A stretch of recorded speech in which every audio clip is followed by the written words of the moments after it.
인공지능 시대가 온다고 합니다. 이게 아주 급속하게 와서 2029년도에는 인간을 초월하는 인공지능 AI가 오는 거죠. 그러니까 앞으로 10년 안에 우리 주변에 이제 길에서 쉽게 우리가 볼 수 있는 것이죠. 중국의 베이징에 가면 이미 뭐 상점마다 백화점마다 인공지능 로봇들이 질비하게 있다고 합니다. 저는 뭐 가보지는 않았습니다만은 그런 얘기가 많이 들리고, 이유는 뭐냐면 중국이 오래전부터 AI에 대해서 관심이 많아서 이미 나름대로 어느 좀 정착이 되어 있어요. 우리 일본도 마찬가지죠. 일본도 이제 초등학교마다 이제 뭐 본격적으로 되지는 않았지만, 제가 오늘 김태원 선교사님에게 이제 카톡으로 물어봤더니 보편화되지는 않았지만 일본에도 영어 선생님으로 이제 AI가 이제 활동을 하고 있다고 합니다. AI가 활동하면 물론 우리 인간들에게 굉장히 편리함도 주고 유익함도 주지만, 그러나 일단 가장 시급한 것은 우리 일자리가 없어지게 되겠죠. AI는 감정이 없어요. 한결같아요. 선생님은 짜증도 내고 가르쳤는데 점수가 안 나오면, 그죠? 뭐 그렇잖아요. 감정의 기복이 있잖아요. 그러니까 이제 가르치는 것도 처음에는 좋았는데 시간이 갈수록 조금 더 이렇게 피곤도 하고 또 뭐 그러면은 또 어려움도 있고 그렇지 않습니까? 그런데 AI는 그런 게 전혀 없다는 거죠. 그러니까 감정의 기복이 없다 보니까 한결같으니까 아이들이 더 좋아하고요. 또 중국 같은 경우는 이제 상담자가 사람보다는 이 AI를 더 선호한다는 거죠. 왜냐하면 사람은 잘못하면 자기의 비밀을 다른 데 가서 발설할 수도 있잖아요. 그런데 AI는 그런 일이 없는 거죠. 그죠? 그러니까 마음 놓고 자기의 정말 속에 있는 것까지 다 실토할 수 있는 거, 다 얘기할 수 있는 거예요. 그래서 제가 얼마 전에 말씀을 드렸죠. 뭐 왓슨이라고 하는 의사, AI 의사는 뭐 암을 판정하는 거의 90% 이상이 정확하다 하지 않습니까? 그러니까 사람들의 이제 질문을 해보는 거죠. 설문조사를 해보면 어떤 의사에게 나의 병을 진료받겠는가, 수술을 받겠는가. 그러면 많은 사람들이 AI에게. 지금은 이재명 씨가 그거 하지 않습니까? 이제 수술실에도 CCTV를 달아야 된다. 왜 CCTV를 달아야 되죠? 믿을 수가 없다는 거예요. 사람을 믿을 수가 없다는 거예요. 근데 75%가 찬성했단 말이에요. 75%가. 그러니까 아마 CCTV가 달릴 확률이 굉장히 커지죠. 그러니까 이제 만일에 이렇게 정확한 왓슨 같은 AI, 인공지능 의사가 생긴다 그러면 아마 대부분의 많은 사람들이 사람에게 할 거예요, AI에게 할 거예요. 그러면 저는 AI에게 하겠습니다. 이렇게 될 거라고. 2045년도에는 이제 불과 앞으로 몇 년 남았습니까? 25년 남았죠. 25년 뒤에는 전 인류의 IQ보다 높은, 그걸 다 합친 것보다 높은 그런 AI가 나온다. 이미 양자 컴퓨터가 발명이 됐죠. 보편화되지는 않았는데 이게 일반 슈퍼컴퓨터보다 그 처리 속도가 수억 배, 수억 배에서 수천조 억 배. 그러니까 이 속도가 뭐 어떻게 말로 할 수 없는 그러한 이제 시대가 오게 된다라고 하는 것입니다. 그래서 이지성 씨는 에이트에서 이런 얘기를 하죠. 인간이 앞으로는 두 종류의 인간이네. 인공지능의 지배를 받는 인간과 인공지능을 지배하는 인간 두 종류로 나눈다. 그래서 많은 학자들이 우리나라에는 99.7% 이상이 노숙인처럼 사는 날이 올 거다. 이렇게, 이게 그냥 하는 말, 제 말이 아니라 그 책에 나오는 내용이에요. 그러니까 뭐 그런 날이 오려면 뭐 여기에 이미 천국 가 계신 분들도 좀 있겠죠. 그래야 되겠죠. 문제는 우리 후대들인 거예요. 앞으로 살아갈 날이 많은 우리 후대들이 불과 한 30년, 40년만 되면 엄청난 시대가 오게 된다는 거죠. 이 AI 시대에 우리가 어떻게 살아남을 것인가? 실리콘밸리에 있는 그 CEO들, 우리가 알고 있는 빌 게이츠, 뭐 돌아가셨지만 스티브 잡스 뭐 이런 사람들, 그리고 구글의 그 공동 창립자인 레이 페이지, 세르게이 브린, 이런 사람들은 절대 자기 자녀들에게 컴퓨터를 또는 스마트폰을 일찍 공급하지 않는데, 최소한 14년 유예 기간을 둬서 그 기간에는 아날로그 시대를 접하게 한다는 거예요.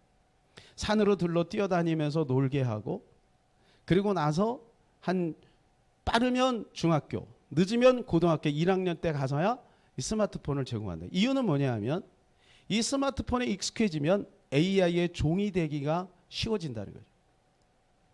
이미 미국에서 조사를 했는데요, 10명 중 8명이 스마트폰 중독이라는 거예요. 여기도 아마 자기가 중독에 걸렸다라고 시인하긴 싫지만 스마트폰에 너무 노출되어 있는 자기 자신을 발견하고 스마트폰이 없이는 살아갈 수 없는 인생이 돼버린 사람들이 많이 있을 겁니다. 그런 사람들은 나중에 AI의 지배를 받을 확률이 굉장히 높아진다. 왜냐하면 AI를 뛰어넘을 수 있는 공감적인 그리고 감성적인 그러한 감각이 없어진. 그리고 이런 시대는 어떻게 했느냐? 왜 실리콘밸리에 있는 이러한 사람들이 그렇게 자기 자녀들을 이 디지털 문화 시대에 디지털을 그들에게 공급하지 않는가? 이유가 뭘까? 그 이유는 뭐냐 하면 AI를 지배하기 위해서는 인간이 인간됨을 충분히 연습해야 된다. 너무 일찍 여기에 공급이 이렇게 노출이 되게 되면 벌써 이 생각이나 이런 폭들이 줄어들게 되고, 뭐 속도는 빨라질지 모르겠어요. 그러나 상상력이나 공감력이나 창의력이나 이런 부분들이 점점 떨어질 수밖에 없다는 것이죠. 그러면 인공지능을 지배하고 뛰어넘으려면 어떻게 할 것인가? 그것은 인간만이 가지고 있는 고유한, 하나님이, 이지성 씨는 뭐 거기다 하나님이라고 하는 이야기는 붙이지 않았지만 인간만이 가지고 있는 고유한 하나님의 속성인 그러한 것들을 끊임없이 개발해야 된다는 것이죠. 그래서 오늘 제목이 뭐냐 하면 믿음으로 공감하라. 인간은 하나님을 공감할 수 있는 겁니다. AI는 절대 하나님을 공감할 수 없어요. 흉내는 낼 수 있겠죠. AI가 멋있게 앞에서 찬양단을 인도하면서 오히려 설교도 너무나도 신학적으로 철학적으로 또 유머스럽게 잘할 수도 있겠죠. 그죠? 토시 하나 틀리지 않게 빵긋빵긋 웃어가면서 감성도 막 이렇게 자극하면서 기가 막히게 할 수 있겠죠. 그러나 정말 우리의 영혼을 울리지 못한다. 우리의 영혼을 울리지 못한다. 그렇기 때문에 우리 인간이 가지고 있는 이 공감을 우리가 개발하기 위해서는 하나님이 우리에게 주신 이 믿음의 원리를 잘 이용해야 된다는 것이죠. 하나님 우리 인간에게만 믿음을 주신 거예요. 네. 요즘에 우리 강아지가 가끔 가다가 예배를 드릴 때가 있습니다. 우리 가정 예배 드릴 때 이제 우리 아들이 없다 보니까 심심해서 그런지 가만히 이렇게, 걔가 뭐 턱 깨고 앉는 건 아니지만 이렇게 앉아 있는 거 볼 때 어마 얘가 예배를 드리네 뭐 이런 생각을 들 정도로. 근데 걔는 절대 예배를 드리지 않죠. 영혼이 없는데 무슨 예배를 드리겠습니까? 그래서 우리는 하나님을 상대할 수 있는 믿음이라고 하는 장치를 우리에게 베풀어 주셨다. 그래서 오늘 철회에 나온 우리 사랑하는 기도 용사들이 이 시간에 이 믿음의 원리를 통해서 하나님을 보시기를 바랍니다. 영안의 눈을 열기를 바랍니다. 천국을 보기를 바랍니다. 믿음으로 응답을 누리시기를 바랍니다. 오늘 본문에 보게 되면 아브라함을 샘플로 하나님 하셔서 믿음의 신비를 우리에게 알려주고 있습니다. 아브라함은 믿음의 원조죠. 믿음의 원조. 그래서 우리가 믿음의 조상이다 이렇게 이야기를 하죠. 그래서 아브라함을 부르실 때 가장 먼저 하나님이 그 영혼 속에 심어주는 작업인데 그게 바로 뭐냐 하면 믿음이에요. 믿음. 그래서 하나님을 온전히 바라볼 수 있도록 아브라함은 믿음이 없는 사람이었어요. 불신자였습니다. 오히려 죄 덩어리였죠. 하나님 어떻게 보면 그러한 불가능한 자를 불러내신지도 몰라요. 우상 장사였고 우상을 만드는 자였고 우상을 파는 자지 아니었습니까? 근데 그를 불러내는 거죠. 그리고 25년이라는 그 긴 시간 동안 약속을 주고 그리고 하나님을 바라보게 하는 거예요. 그렇게 해서 믿음을 그 마음 영혼 깊은 곳에 심어주고 있다는 거예요. 그래서 오늘 본문에 보게 되면 이런 말씀이 있어요. 2절 우리 같이 한번 읽을까요? 2절 만일 아브라함의 행위로서 의롭다 하심을 받았으면 자랑할 것이 있으려니와 하나님 앞에서는 없느니라. 아브라함이 어떤 행위로서 자랑할 것이 전혀 없다는 거죠. 오히려 그는 나싱이었는데 하나님의 믿음을 심어줌으로 말미암아 은혜로 말미암아 그가 믿음의 조상이 되었다. 그것을 이야기해주고 있는 것이죠. 사람의 행위는 매우 제한적이고 불완전합니다. 그래서 이사야서는 우리의 의는 더러운 옷과 같다. 우리 인간도 의를 행할 수 있어요. 나름 의를 행할 수 있다는, 비교적 의를 행할 수 있으나 하나님이 보실 때는 그 의 자체도 더러운 옷과 같다. 이렇게 말씀을 해주고 있죠. 그래서 믿음의 원리가 아니면 절대로 하나님 앞에 나아갈 수가 없다라고 하는 거예요. 그래서 우리는 이 믿음의 원리를 알고 믿음의 원리를 믿는 믿음을 가져야 돼요. 다시 한번요. 믿음의 원리를 믿는 믿음. 이해가 되세요? 하나님이 정하신 룰이에요, 이게. 너희가 나를 만나려면 행위를 통해서 만날 수 없다는 거예요. 우리가 막 기도하고, 그죠? 성경을 많이 보고, 하나님 앞에 봉사하고, 11조하고, 주일 예배 철저히 지키고, 이러한 것이 아니라, 그것은 뭐냐 하는 거냐면, 믿음의 원리를 믿게 하기 위한 과정인 거예요. 결국 우리가 하나님을 상대할 수 있는 것은 믿음인 거예요. 그러니까 믿음을 놓치면 안 된다는 거죠. 근데 공교롭게 수많은 신앙생활 하는 사람들이 신앙생활 하면서 신앙의 종교생활은 열심히 하는데 믿음의 원리는 놓치는 거예요. 그러니 계속 곤고해지고 신앙생활 하면 할수록 마음에 갈증이 생기는 거죠. 그래서 이 믿음의 원리를 우리가 깨우쳐 알아야 되는데 믿음의 원리에 대해서 아주 쉽게 알려주는 것이 한마디로 딱 알려주는 것이 있어요. 우리가 흔히 말하는 믿음장이라고 하는 히브리서 11장에 보게 되면 명확하게 알려주고 있죠.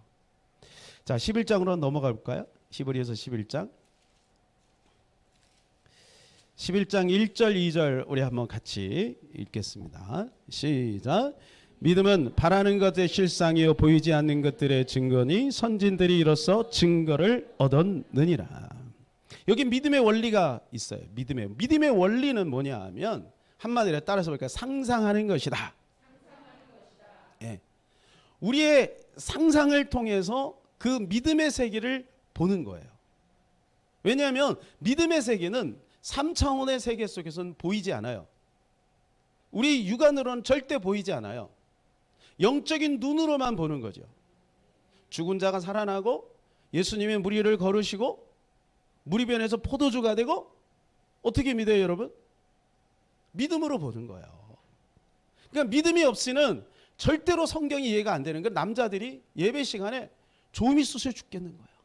안 믿어지는데 안 믿어지는데 어떡할 거야 이게. 안 나가면 와이프가 바가지 긁으니까 나가 안전은 있는데 안 믿어지는 거야. 왜? 인간의 이성으로는 어떻게 죽은 자가 살아나요? 그러니까 믿음의 눈이 열리지 않으면 안 된다.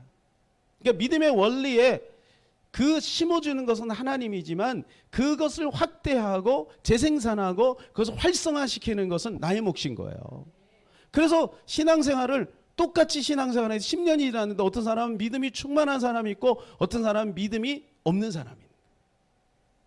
그래서 믿음의 작용을 우리가 잘 활용할 필요가 있다. 그것은 바로 무엇을 통해서 되느냐? 상상력을 통해서. 우리가 기도하는 이유도 뭐냐? 믿음의 상상력을 키우기 위한 거예요. 자, 말씀을 보는 이유가 뭐예요? 성경을 많이 알아야 되는 이유가 뭐예요? 반복적으로 우리가 마음속에 묵상하고 우리의 영혼 속에 담아야 되는 이유가 뭐예요? 그것은 믿음의 상상, 하나님의 세계를 볼 수 있는 거예요. 성부, 성자, 성령, 천사의 세계, 마귀의 세계, 그럼 우리가 죽고 나서 천국으로 올라가고 그 다음에 우리가 명령했는데 그 명령이 보이지 않지만 실제적인 실제화되어서 우리의 치료의 강선이 나서 우리 육신을 고치고 병을 고치고 우리 회복하고, 그죠? 그러한 거, 그러한 것들이 바로 믿음을 통해서 작용한다는 것이죠. 믿음을 사용하지 않으면 하나님은 따분한 분이 되는 거예요. 하나님만큼 따분한 분이, 하나님만큼, 죄송합니다, 세상 사람들 말로 꼰대가 없어요. 포스트 모더니즘 시대에 하나님을 이야기하는 것은 말이 되지 않아요. 인권을 무시하잖아요. 하나님이 말이 안 되는 거예요. 그러니까 우리는 정말로 이 믿음이 필요한 거죠. 자, 믿음은 뭐라고요? 상상이다. 따라해. 믿음은 상상이다. 믿음은 상상인 거예요. 믿음은 말씀을 근거로 한 상상, 말씀을 그려내는 거예요. 말씀을 그려내는. 그리고 그것이 장착이 됐다면 이제는 뭐 해야 되냐면 그대로 살아가는, 이걸 순종이라고 하는 거예요. 그래서 결국은 믿음이 있다 없다라고 하는 것은 상상도 눈에 보이지 않지만 보이는 그 영역이 있으니 그것이 순종인 거예요. 여러분처럼 믿음이 있으니 나온 거죠. 여기 있으니까 믿음이 있는 거예요. 예? 있으니까 전도하는 거죠. 있으니까 충성하는 거죠. 있으니까 말씀대로 자녀를 양육하는 거죠. 세상의 방법을 하지 않고 진탕 학원에 보내갖고 고액가해 시키고 그렇게 하지 않고 믿음의 원리를 가지고, 제가 그 책을 읽으면서 놀라운 것을 발견했어요. 야, 하나님은 무한하신 분이고 하나님은 능력이 한이 없으신 분이고. 독일에서 있었던 얘기인데 목사님이에요. 목사님. 아들이 전응아로 태어났어요. 미숙아로 태어났어요. 근데 그 아이가요, 불과 9살 때 6개 국어를 하고 10살에 대학을 입학하고 13살에 박사학위를 받아요. 이 평범한 아이가 아니라니까. 그리고 책을 썼어요. 200년 동안 자녀 양육의 하나의 그 교과서 같은. 그런데 나중에 그가 죽자마자 그 시대에 있는 귀족들이 그 책을 싹 불살라 버렸어요. 왜냐하면 자기의 영역을 자꾸 침범하니까. 그래갖고 우연히 그것을 원본을 발견하신 분들이 미국에서 어떤 교수가 그걸 발견했는데 그대로 자기 자녀를 양육해 본 거예요. 그랬더니 그 자녀들이 그 10대 때 하버드를 간 거예요. 그리고 자기 동료들한테도 그거를 제공을 했는데 그렇게 된 거예요. 홈스쿨링으로. 상상이 되십니까? 하나님 안에서는 가능하다는 얘기죠. 하나님 안에서. 이게 바로 믿음의 원리인 것입니다. 그래서 믿음대로, 말씀대로, 세상의 방법이 아니라, 골리앗의 방법이 아니라 하나님의 방법으로 살아가는 것, 순종하면서 그대로 말씀대로 살아가는 것, 이것이 바로 믿음이라는 거예요. 그래서 D.L. 모디는 항상 성경에다 보면은 수없이 TP 테스트를 하니까 프루브, 증명이 됐다. 그대로 살아보니까 그대로 되었다. 그러니까 부자가 되고 싶으면 성경대로 하면 돼요. 자녀를 잘 양육하고 싶으면 성경대로 하면 돼요. 성경을 무시하고 성경은 그냥 교회에서만 성경 공부할 때 읽는 그 정도, 그냥, 그죠? 그러게 끝나고 그 다음에 자녀 양육은 내 방법대로, 세상의 방법대로 하니까 안 된다는 거예요. 말씀대로 그대로 하면 된다. 병 치료도 마찬가지인 거예요.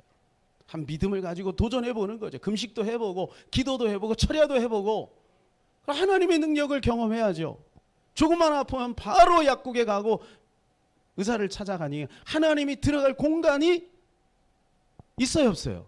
없어요. 내가 좀 한번 기적을 좀, 얘를 통해서 내가 물을 걷는 기적을 한번 보여주고 싶은 거예요, 주님이. 근데 얘는 난 쳐다보지도 않고 물어보지도 않고 그냥 의사를 하나님처럼 신뢰하니 어떻게 하나님이 역사하겠어요?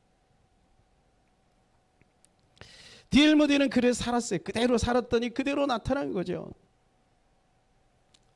우리 청년들에게 도전하면, 우리 사랑하는 청년들이 믿음으로 그리시기를 바라요. 여러분의 인생을 믿음으로 그리세요. 믿음으로. 하나님이 나를 통해서 그렇게 하실 것이라고 하는 것을 믿음으로 그림을 그리세요. 그리고 그대로 한번 살아보세요. 하나님은 그렇게 일하십니다. 김주아 아나운서가 그 중학교 때 그 가난한 어머니가 야쿠르트 배달을 했잖아요. 근데 그 자매가 막 앉아갖고 막 방에서 막 기도를 하고 뭐 하냐 그랬더니 아파트를 그려놓고 하나님 이 아파트에 들어가게 해주세요. 그러니까 늘 믿음을 얘기했던 그 권사님 어머니가 야 니네 미쳤냐? 우리 처지에 어떻게 거기를 들어가? 말도 안 되는 얘기를 하고 있네. 예? 그는 엄마한테 김주아 아나운서 한마디 했잖아. 엄마 믿으면 된다며? 믿으면 된다며. 그리고 나중엔 진짜로 그 자매의 믿음대로 아파트로 들어간 거예요. 예? 믿음의 원리인 거죠.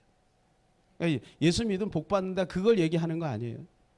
복도 주세요. 복도 주세요. 정말로 마음에 필요를 가지고 구하면 하나님이 주세요. 욕심은 주지 않지만 필요는 채워주시죠.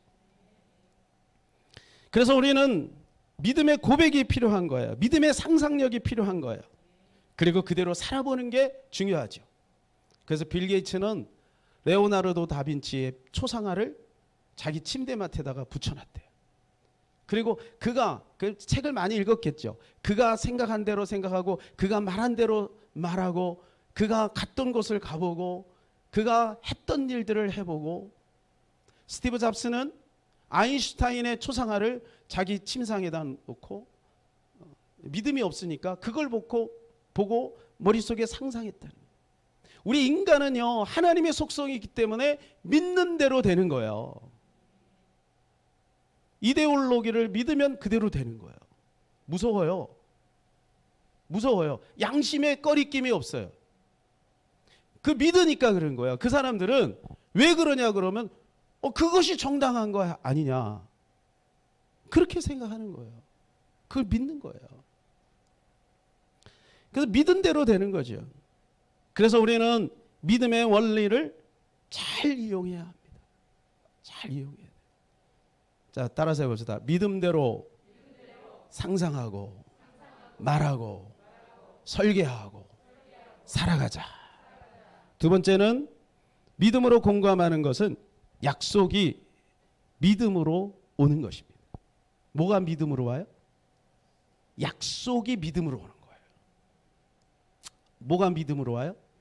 하나님의 약속이 믿음으로 와야 되는 거예요. 하나님의. 아브라함은요, 이 약속이 믿음으로 오는데 25년 걸린 거예요.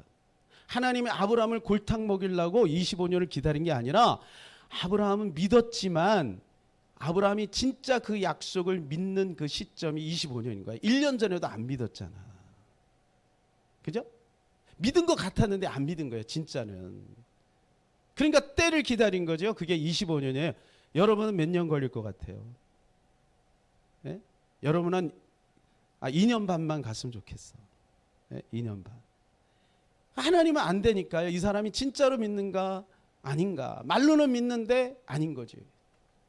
그러니까 25년이 필요한 거예요. 아브라함에게는. 약속이 뭐냐? 계약서입니다. 약속은 계약서예요. 그래서 약속을 자꾸 끄집어내 올려야 돼. 이게 성경을 보는 거예요. 성경 중에서도 하나님이 나에게 말씀하시는 그 구절 하나만 붙들어도 돼. 그게 약속인 거예요. 예? 그래서 이 약속을 붙들고 아브라함은 씨름하게 만드는. 그래서 어떻게 하냐면 하나님께서 아브라함을 어떻게 해요? 하늘 밖으로 데려나가는 거죠. 그래서 야, 하늘의 별을 좀 봐라. 바다의 모래를 좀 봐라. 이렇게 말씀하시는 거죠. 예, 시청각 교육을 시키는 겁니다. 자, 19절에서 20절, 22절 한번 읽읍시다. 오늘 본문입니다.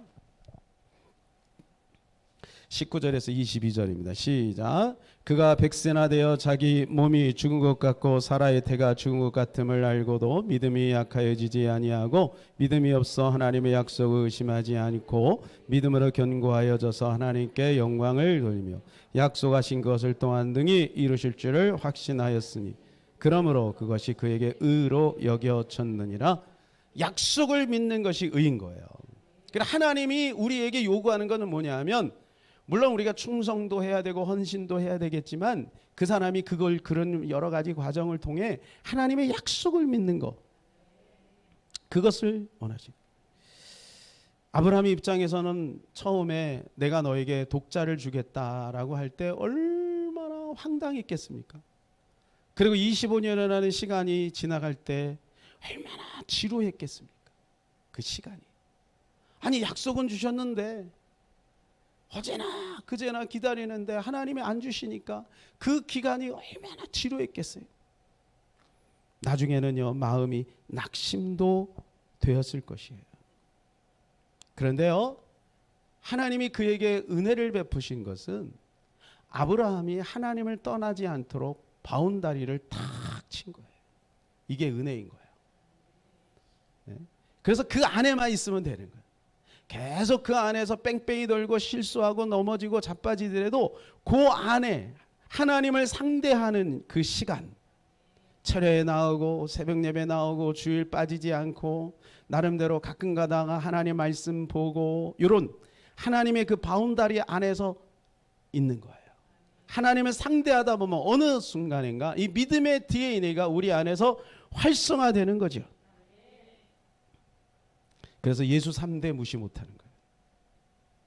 그래서 우리 기도 많이 해야 돼요. 네? 예수 3대 무시 못한다니까. 그 안에 믿음이 있기 때문에 그래요. 네. 깊이 새겨져 있잖아요. 그렇다면 이제는 여러분에게 믿음이 무엇인가를 한번 봐야 돼요. 여러분에게 믿음이, 여러분 안에 믿음이, 그게 뭐냐면 여러분 안에 하나님이 주신 약속을 발견해야 돼요. 이걸 구체화시켜야 돼요. 우리의 비전은 직업은 아니지만 그러나 직업과 매우 연관성이 있는 거죠. 그죠? 네. 하나님이 나에게 어떤 방향으로 이끌고 나가실 것인가, 그것에 대해서 빌립보서 2장 13절에 이렇게 말씀해 주고 있어요. 한번 넘어가 볼까요? 빌립보서 2장 13절 시작. 너희 안에 행하시는 이는 하나님이시니 자기의 기쁘신 뜻을 위하여 너희에게 소원을 두고 행하게 하시는. 뭐를 두고요? 소원을. 하나님의 뜻을 이루어 나가는데 우리 마음의 소원을 통해서 이루어 나가신다는 거예요. 그러니 내 마음에 소원이 없는데 어떻게 하나님의 뜻이 실현될 수 있겠는가? 그러니까 여러분의 마음의 소원을 빨리 구체적으로 명확하게 설계도를 그려야 되는 거예요. 그걸 상상화시켜서 끊임없이 하나님 앞에 고백해야 되는, 그 확신이 와야 되는데, 그 대부분 사람들은 아브라함처럼 아브라함 내가 너에게 지시할 땅으로 가르라라라 이걸 기다리니까 안 되는 거예요. 새벽 예배 드리다 하나님 마음에 감동이 되는, 길거리에 가다가 어떤 사람을 봤는데 정말 법률상으로 막 힘든 사람이 있어요. 그래서 내가 그 사람을 도와주고 싶은 마음이 있어요. 그래서 변호사가 돼야 되겠다. 아니, 우리 엄마 아빠가 몸이 너무 아파서 이것 때문에 고통하고 내가 이것을 좀 치료하는 사람이 되면 좋겠다. 이런 마음의 작은 소원들이 있잖아요. 그거를 붙드는 거죠. 그리고 하나님의 말씀과 접목시키고 하나님의 나라와 연결시키면 하나님이 그것을 이루게 하시는 거예요. 약속은요, 죽음을 뛰어넘습니다. 죽음을 뛰어넘어. 그래서 어떻게 나중에 아브라함이 하나님께서 모리아산으로 너의 아들을 데려와서 바쳐라 라고 할 때 아브라함은 지체 없이 바칠 수 있었던 거예요. 이유는 뭐냐? 하나님의 약속을 믿기 때문에. 죽은 자 가운데서도 살릴 것을 믿는 거죠. 사랑하는 여러분, 약속을 설계하세요. 우리 청년들 약속을 설계하세요. 그리고 간직하세요. 그리고 노래하세요. 그리고 선포하세요. 자랑하세요. 혹시 없으면 이 철야 예배 때 여러분이 그 약속을 다시 한번 확인하는 시간 되시기를 바랍니다. 세 번째는 예수가 믿음으로 오는 것이 믿음으로 공감하는 겁니다. 예수가 믿음으로 오는 거예요. 오늘 로마서에 아브라함을 등장시킨 이유는 예수를 우리에게 보여주기 위함이에요. 자, 오늘 본문으로 넘어가 볼까요? 본문 23절에서 25절입니다. 시작. 그에게 의로 여겨졌다 기록된 것은 아브라함만 위한 것이 아니요 의로 여기심을 받은 우리도 위함이니 곧 예수 우리 주를 죽은 자 가운데 살리신 이를 믿는 자니라. 예수는 우리가 범죄한 것 때문에 내줌이 되고 또한 우리를 의롭다 하시기 위하여 살아나셨느니라. 아브라함부터 쫙 얘기하다가 마지막에는 어디로 딱 귀결시킵니까? 예수로 귀결시킵니다. 아브라함의 믿음을 통해서 예수를 보게 하는 거예요. 예수를 보게 하는. 하나님은요, 이 예수를 역사 속에 등장시키기 위해서 수천 년을 기다리신 거예요. 그리고 예수를 등장시키고 그 예수를 통해서 십자가로 말미암아 구원의 길을 여시고, 그리고 나서 그 예수 그리스도를 지금 우리는 수천 년이 지난 다음에 그 예수를 보게 하시는 거예요. 그러므로 아브라함의 이야기는 아브라함에게 말씀하신 것은 곧 우리에게 말씀하신 것이고, 아브라함에게 말씀하신 그 말씀은 곧 예수 그리스도를 향하게 하시는 겁니다. 그러니까 요걸 싹 빼먹으면 어떻게 되냐? 아브라함처럼 복 받는다 이렇게 되는 거지. 그게 아니라는 거예요. 아브라함을 통해서 예수를 보고 예수 그리스도가 우리 안에 이루어지며, 그리고 예수 그리스도로 살아가도록 하는 것, 이것이 바로 주님의 계획이라는 거예요. 예수님이 십자가상에서 죽으실 때 만일에 우리가 그 자리에 있었다면 예수님이 우리를 향해서 뭐라고 말씀하셨겠어요? 아무개야, 이렇게 말씀하셔요. 아무개야, 너는 나를 기억해라. 무슨 일이 있어도. 엘리 엘리 라마 사박다니, 하나님이여 하나님이여 어찌하여 나를 버리셨나이까. 그 절규를 하고 나서 예수님께서 우리를 향해서 뭐라고 말씀하시? 아무개야, 아무개야, 어떤 일이 있어도 너는 나를 기억해라. 그리고 나를 주목해라. 아마 예수님은 그렇게 말씀하셨을 것 같습니다. 이제 결론을 맺겠습니다. 앞으로 인공지능 시대가 온다고 하죠. 그러나 사랑하는 여러분, 두려워하지 마시기를 바라요. 어떤 일이 있어도 두려워하지 마세요. 하나님이 예수 그리스도를 우리에게 보내셨다는 것은 그 시대를 막론하고 하나님께서 당신이 우리에게 사랑을 베풀고 있다는 것을 알려주시는 거예요. 그래서 예수 그리스도 안에 있으면 모든 것은 가능하게 되는 거예요. 주님의 사랑은 예수 그리스도를 통해서 지금까지 이어졌고 앞으로도 그렇게 될 것입니다. 여러분이 아무리 힘이 없고 때로는 내 자신에게 실망이 되고 연약한 나의 모습 때문에, 한계 때문에 힘들고 어려워도 예수님을 놓치지 마시기를 예수님의 이름으로 축복합니다. 예수님을 꼭 붙들고 믿음 안에 승리하는 저와 여러분 되시기를 예수님의 이름으로 축복합니다.